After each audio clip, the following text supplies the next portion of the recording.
السلام علیکم، مینگلو YouTube channel پر جاوید شاہ حاضر خدمت ہے کچھ انٹرنیشنل خبروں کے ساتھ، انٹرنیشنل تجزیوں کے ساتھ۔ ناظرین، جیسا کہ آپ لوگوں کے علم میں ہے کہ پاکستان نے امریکہ اور ایران کے درمیان میں مصالحت کرائی تھی اور باقاعدہ معاہدہ بھی کرا دیا تھا، ایک ایم او یوز پہ دستخط بھی کروا دیے تھے، مگر حالات یعنی ایسی کروڑ بدری، کچھ ایسے اختلافات، کچھ ایسے رول کی فریقوں نے خلاف ورزی کی ایک دوسرے پہ الزامات عائد کر کے، جس سے جنگ دوبارہ خطے میں چھڑ گئی ہے۔ اور اب یہ صورتحال پیدا ہو گئی ہے کہ پاکستان نے اور اس جنگ سے جتنا اس علاقے میں جنگ کے بادل پاکستان نے چھانٹے تھے، یعنی کہ جو بادل تھے، اس کی وجہ سے پاکستان نے جتنا اس جنگ کو سے خطے کو بچانے کی کوشش کی تھی، وہ اس آگ کی لپیٹ میں دوبارہ نظر آ رہا ہے۔ اب اس وقت پاکستان کی اتنی اہم مجبوری ہو گئی ہے کہ پاکستان سعودی عرب کا ملک ہے، اس کے دفاعی معاہدہ ہے کہ اس پہ حملہ ہوگا، پاکستان پہ حملہ قرار دیا جائے گا، اس طریقے کی باتیں ہیں۔ دوسری طرف ایران کا موقف وزنی موقف ہے کہ بھائی جدھر سے ہم پہ حملہ ہوگا وہاں سے ہم اس پہ حملہ کریں گے۔ اب ان ممالک کے جہاں امریکہ کے اڈے بنے ہوئے ہیں، جہاں اسٹینڈ بنے ہوئے ہیں، ان ممالک کے اوپر سے حملے ہو رہے ہیں اور ایران زبردست ان پہ حملے کر رہا ہے۔ ایران ان پہ حملے کر رہا ہے اور ان کی تباہی بربادی سے جتنا امریکہ اس پہ اسٹرائک کرتا ہے، حملے کرتا ہے، امریکہ بمباری کرتا ہے، اس کے جواب میں ایران ان ممالک پہ حملہ کرتا ہے، جیسے بحرین ہو گیا، کویت ہو گیا، یو اے کی ریاستیں ہو گئیں، جہاں جہاں ہے اڈے وہاں پہ حملہ کرتا ہے۔ ایران کا موقف واضح ہے کہ جہاں سے حملہ ہم پہ ہوگا ہم تو وہاں کریں گے۔ اب امریکہ سے تھوڑی کر رہا ہے حملہ، وہ تو انہی ممالک سے کر رہا ہے۔ اب لازمی ان کو یا تو اب ایران نے جو جنگ کا ہے طریقہ کار، ایران کامیاب ہے اس میں۔ ایران نے پہلے بھی ان پہ حملے کر کے یہاں سے امریکی جو مفادات پہ اس پہ ضرب لگا رہا ہے، وہ جو لازمی اس میں ان ممالک میں بھی تباہی تو آ رہی ہے، مگر امریکی مفادات امریکی بھاگ رہے ہیں چھوڑ کے، سعودی عرب سے امریکی کافی چلے بھی گئے۔ اب اگر سعودی عرب سے کہیں موجود ہیں امریکی یا وہاں ہیں تو وہ ادھر سے اگر کرتے ہیں تو سعودی عرب پہ بھی وہاں سے وہاں کرتا ہے۔ یہ سعودی عرب پہ ملک پہ حملہ نہیں کرا جا رہا، یہ اس تنصیبات پہ جہاں سے حملہ ہوتا ہے وہاں کیا جا رہا ہے۔ اب ادھر جو دوئی ہے، قطر ہے، بحرین ہے، کویت ہے، یہاں جواب میں ایران یہی مار رہا ہے میزائل۔ اب اس سے یہ یعنی کہ اس میں وہ طبقات ہیں جو اسلام کی سربلندی چاہتے ہیں، اسلام کو مضبوط ملک دیکھنا چاہتے ہیں، ایک مسلم ملک کو جس نے اس بڑی طاقت کو للکارا ہے، اس کا غرور تکبر خاک میں ملا دیا ہے۔ تو یہ ایک موقف، ایک جو تنظیمیں انٹرنیشنل عالمی اسلامی تنظیمیں وہ بڑی خوش ہیں اس پہ کہ جناب ایران نے منہ دیا، کسی عرب ممالک نے آج تک جواب نہیں دیا۔ اب گزشتہ روز اردن میں کیا، اردن میں امریکی فوجی بھی مرے اس میں۔ تو اب جہاں تک ایران کی رسائی ہے اپنے محدود وسائل میں اور معاشی پابندیوں کے باوجود بھی وہ حملے کر رہا ہے، وہ ان کو جہاں ان کی تنصیبات ہیں امریکی ان کو نقصان پہنچا رہا ہے۔ لازمی جن ممالک میں ہے تو وہاں بھی تباہی پھیلے گی۔ اور اب اگر ایران کے شہروں پہ حملہ ہوگا تو وہ یہاں پہ یہیں کریں گے جہاں امریکی ایمبیسی ہے، جیسے اردن میں امریکی ایمبیسی پہ وہاں کیا، ادھر کیا ان کے تنصیبات پہ، تو اور عراق میں کیا بلکہ۔ تو یہ ہوتے رہیں گے حملے۔ اب یہ صورتحال سے پاکستان بھی پریشان ہو گیا۔ پاکستان میں اگر سعودی عرب پہ ہوتا ہے تو پاکستان کو کسی ایک طرف سے بولنا تو پڑے گا، مگر اگر پاکستان اس کو ریئلائز کرے، ان ملکوں کو باور کرا دے کہ جناب آپ امریکی اپنے جو ہیں جو ان کے یہاں سے بمباری کر رہے ہیں، اڑ کے جہاز جا رہے ہیں ایران پہ کریں، آپ ان سے اجازت نہیں دیں ان کو جانے دیں، تو خطے میں امن ہو جائے گا۔ اب اس میں جو شورشی عناصر ہوتے ہیں، جو شر پسند ہوتے ہیں، جو ذرا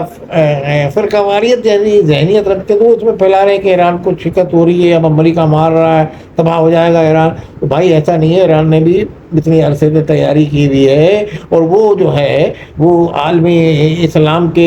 سر بلندی کے لیے کام کر رہا ہے۔ وہ ایران نہیں، ایران کی فتح نہیں ہوگی اگر امریکہ گھٹنے ٹیکنے پہ مذاکرات پہ مجبور ہوا، تو یہ تمام عالم اسلام کی فتح ہوئی، ایران کی فتح نہیں ہوئی ہے۔ یہ تمام عالم اسلام کا سر بلند ہوا ہے، یہ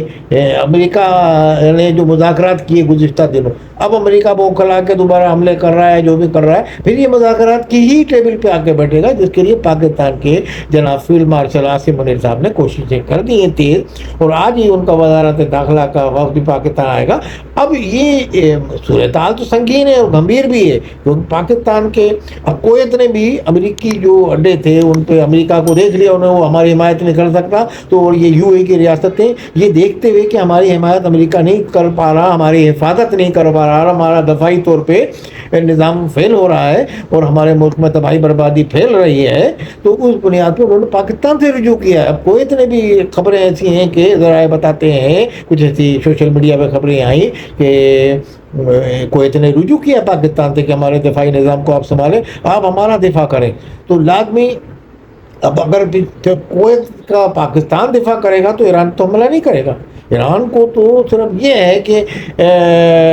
امریکہ ان علاقوں سے حملے کرتا ہے، بھائی کویت کا دفاع اگر پاکستان کرے گا تو پاکستان کو ایران پہ حملہ تو نہیں کرے گا نا، امریکہ تو حملے کر رہا ہے ان ممالک سے، تو ان ممالک پہ ایران حملے کرتا ہے، میزائل مارتا ہے، تو یہ تباہی بربادی جو پھیل رہی ہے یہ امریکہ کو جو اڈے دیے ہوئے ہیں، یا امریکہ کے جہاز وہاں کھڑے ہوئے ہیں، یا امریکہ کے تنصیبات ہیں، یا امریکی فوجی اہلکار وہاں موجود ہیں، تو یہ جتنے بھی حملے ہوئے ہیں ماضی میں بھی، پچھلی جنگ میں بھی ایران کے اوپر، جو آیت اللہ خامنہ صاحب کو شہید کیا، ان کے رفقا کو شہید کیا، یہ تمام ان مسلم ممالک سے ہی ہوئے ہیں، تو ان مسلم ممالک پہ ایران اپنے حملے نہیں کرے گا تو کہاں کرے گا؟ اب اس کو یہ گھماتے ہیں کہ بھائی جناب وہ فلانا ملک وہ ہے اور یہ ہے، وہ جو سیکٹرین والے ہیں وہ اس کو دوسری طرف پھیلاتے ہیں، مگر ایسی بات نہیں ہے بھائی، جہاں سے آپ کی قیادت کو مار دیا گیا جن ممالک سے حملے کر کے، ایران ان کو چھوڑے گا؟ متعدد بار کہہ چکا ایران کہ آپ ہمیں ان سے خالی کرائیں اور ان کو بولیں بھائی آپ یہاں شرافت سے رہ رہے ہیں تو ٹھیک ہے، مگر یہاں سے اپنے جہاز اڑا کے ایران پہ حملے نہ کریں۔ امریکہ کو یا کسی ملک سے اقتصادی تعلقات یا معاشی تعلقات بڑھانے میں ایران کو کوئی عذر نہیں ہے، نہ کوئی ایران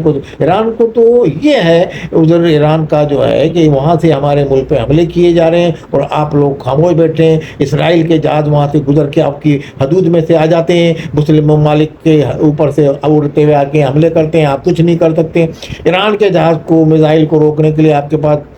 وہ انٹرسیپٹ ہتھیار موجود ہیں، امریکہ کو کہتے ہیں بھائی یہ روکو، اور یہ نہیں کہتے ہیں کہ جو اسرائیل کے جو میزائل آ رہے ہیں ان کو بھی روکیں۔ اب اسرائیل پہ کل حملہ کیا تو اردن وہاں سے انٹرسیپٹ کرتا ہے، ایران کے جوابی کارروائی ہوتی ہے، تو آپ دیکھیے کتنی، یہ نہیں کہ ایک اپنا ذہن کھول کے آدمی اگر اس پہ غور کرے اور آدمی ایک وسیع قلب سے، تو یہ ایران کے ساتھ سراسر زیادتی ہو رہی ہے، مگر ایران بھی اس کا خاطر خواہ جواب دے رہا ہے۔ ایران نے یہ ثابت کر دیا ہے کہ وہ ایٹ اے ٹائم 4-5 ملکوں سے لڑ رہا ہے، سمجھ لو ان کی حدود سے جو اس پہ بمباری ہو رہی ہے تو لڑ رہا ہے ان سے۔ اب یہ عربوں کو، مسلم ممالک کو جو مسلمانوں کا نام لیتے ہیں، جنہوں نے مسلمانوں کو تباہ و برباد کرا دیا، شام ہو یا یمن ہو، یہاں ہر جگہ تباہی بربادی سے، یا غزہ ہو، تو آپ نے ان کے لیے کیا کیا؟ کسی کے لیے کیا کیا آپ نے پراکسی وار تو کروائی، آپ نے کہیں ایران کو مورد الزام ٹھہرایا، کہیں کس کو کرایا، مگر آپ نے خود کیا کیا؟ آپ تو اسرائیل کے ہاتھ مضبوط کر رہے ہیں، یو اے کی تمام ریاستوں نے اسرائیل سے تعلق ہے، اب اسرائیل نے کیا ان کو بچا دیا؟ امریکہ نے ان کو بچا لیا؟ نہیں بچایا، ایران مسلسل حملے کر رہا ہے، تو لازمی ابھی بھی ان کو وقت ہے کہ اپنا ایک فیصلہ کریں، چاہے پاکستان کو اپنا دفاع کے لیے بلا لیں، پاکستان سے معاہدہ کریں، تو امریکہ کو فارغ کر دیں علاقے سے، اور امریکہ کو جب یہ نکالیں گے امریکہ کو، تو اسی صورت میں یہ ان پہ میزائل کی بمباری جو ہو رہی ہے، راکٹ باری ہو رہی ہے ایران کی طرف سے، یہ ختم ہوگی۔ ادروائز یہ جنگ کا دائرہ وسیع سے وسیع تر ہوتا جائے گا، اور ایران اپنا جہاں سے اس پہ میزائل آ رہے ہیں انہیں پہ غصہ اتارے گا۔ ایران کے پاس بڑے بڑے رپورٹ آتی ہیں، ایسے ایسے بم ہیں اور اتنے یعنی کہ نئے نئے ہتھیار بھی ہیں، جو ان کے وہاں کا میڈیا کہتا ہے کہ وہ آنے والے دنوں میں امریکہ تک کو بھی چونکا دے گا، اسرائیل تک کو بھی چونکنے پہ مجبور کر دے گا، حیرت زدہ کر دے گا کہ کہاں سے آئے۔ بہرحال یہ ایک مختصر جائزہ ہم نے انٹرنیشنل جو صورتحال تازہ چل رہی پیش کیا ہے، اس میں پاکستان بھی اس وقت بڑی ایسی گمبھیر صورتحال کا شکار ہے، تو فوری طور پہ ان عرب ممالک کو بالخصوص جن سے پاکستان کا دفاعی معاہدہ ہے، سعودی عرب وغیرہ، ان کو فیصلہ کرنا چاہیے، اور امریکہ کے جو وہاں سے جہاز اڑ کے حملے کر رہے ہیں ان کو تنبیہ کرنی چاہیے، بلکہ ان کو روکنا چاہیے، ورنہ اسی طرح سے ان ممالک پہ بمباری ہوتی رہے گی اور یہ تباہی اور بربادی سے دو چار ہوتے رہیں گے۔ لازمی سامراج کی بھی یہی پلاننگ ہے، اور اس پلاننگ کو آپ عرب ممالک ہی تب ختم کر سکتے ہیں، سامراج کی گھناؤنی سازش کو اپنے اتحاد سے، اور مسلمان اتحاد کو بلند کریں، اسلام کے اتحاد کو بلند کریں، تو اسی میں ہی سب کی بھلائی ہے۔ والسلام علیکم ورحمۃ اللہ وبرکاتہ۔